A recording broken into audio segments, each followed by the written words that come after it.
Hi guys, welcome back and welcome to the painting video for the Chaos Decimator. We'll get there in the end. Okay, so welcome back to the video. Okay, so last time we saw it was all in bits. Now I was going to do a build video, but as usual, I sat there, I got into it. It was a windy, wet Sunday afternoon and I was enjoying this far too much. So this is part one in a painting video.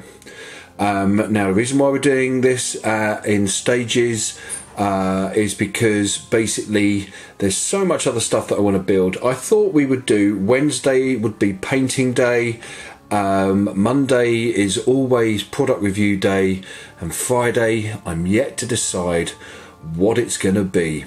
Probably I read a book day, because there's loads of books that I've read lately and really enjoyed, and I'd like to start doing product reviews or reviews on books as well. But Friday, who knows, maybe it's model making day. But there's yet lots and lots of things happening, and people have been asking me to show me how they make bases and stuff like that, or how I make bases. So I thought we would do that in the process. Okay, so let's start off with this bad boy. And can I just say, I love it. It is amazing. Okay, so I've base coated it. As you can see, base coat is red. We've got bolt gun metal in there. Let's just focus in on this, because to be fair, it is a huge piece. Now I've started converting it by hanging stuff off it as well. I've not glued the main shoulder pads on yet. They're down there. We're going to have a look at those in a second.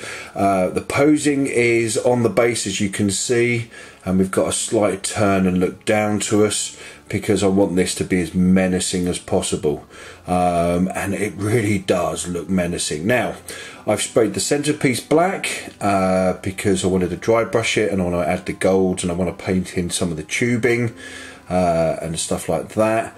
I've done everything else red, and I've started painting in our bolt gun metal for our wiring and stuff like that on the back.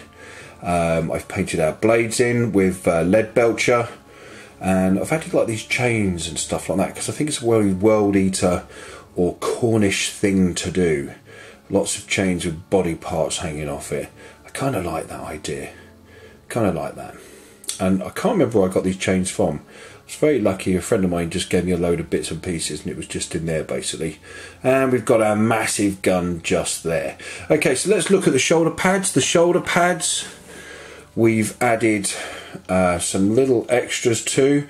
We've got some spiky bits, another bit with a tau helmet and a skull on there, just to show that they ventured outside once or twice. And if we just put these on here like so, if I can just get them to settle on.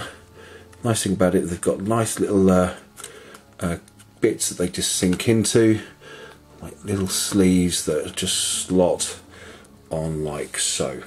So that's what we're going to be finished with, and that's what we're going to be looking at once it's on there. And that's kind of cool. That is quite menacing. I kind of like that. It'd be nice to give him like a fist, if he had like a fist in one hand, so you could have that sort of kind of pose. But it comes with these blades, which is quite nice. And again, he's got his big gun there, which I quite like. So what have we used for the red? Well, you're going to be surprised, because I've used, if I put that down there, I've used the Fist on Red by Citadel, which is a GW product.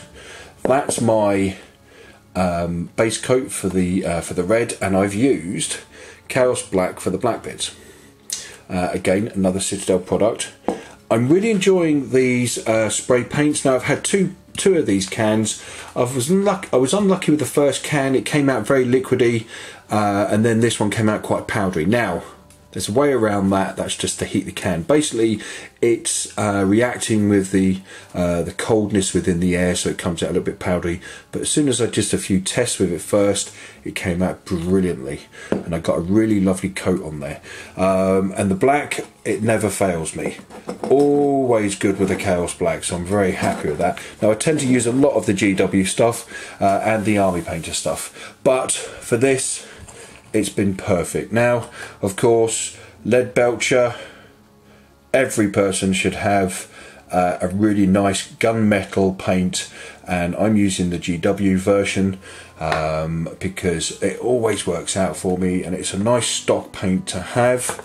Now for bits where I needed a touch up, I've used a Baden Black just for my touch ups, and I've used, here we go, Evil Sun's Scarlet Red for the red that I needed here and there on there, but actually pretty much this has done it all. Okay, so let's move on to the next step. Let's take off our shoulder pads, where we will be adding colour into these, into the piping, and we'll see you in a second.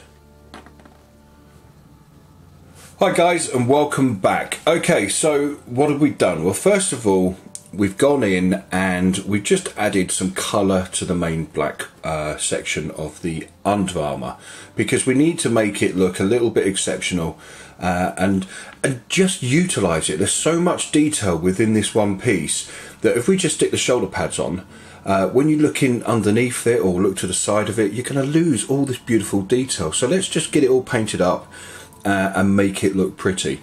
Okay, so what paints have we used? Well, first of all, we've used, if we can just get this to focus in, Warp Lock Bronze, which is a lovely paint. I was quite impressed by that. We've used a Baden Black, again, a lovely paint, lovely rich in pigment. I do like the blacks, but my far favourite of all, which I use in every single model, and I've used this, even some of the other brands out there, I still use a lead belcher, or back in the days, bolt gun metal. It's a brilliant paint, and I will go through this like water. We've also used ultramarine blue, as you can see there, and then finally we've used real yellow, which is a lovely paint. I've got to say, it's a nice rich paint, lots of pigment. Okay, so there's our paints that we've used. Let's have a look at the Mini itself. Okay, so we've gone in, we've painted like hoses up, we've painted like the blue for the piping, just to break it up. We've done the same on the legs as well, because that just breaks up the lead belcher. As you can see, also we've gone in with the lead belcher and painted areas that we want to start getting painted up, and it's coming out okay. Now I'm really looking forward to adding the next section of this, which will be in the next video, which will be the chipping, and we'll be doing the gold, and that'll really bring this piece to life. It'll really change it. Now I'm painting the shoulder pads separately to this because I want to put a bit more detail into those, but so far it's coming out nicely. Okay guys, I will see you in the next video. You take care of yourselves and be good. You take care, and I'll see you soon.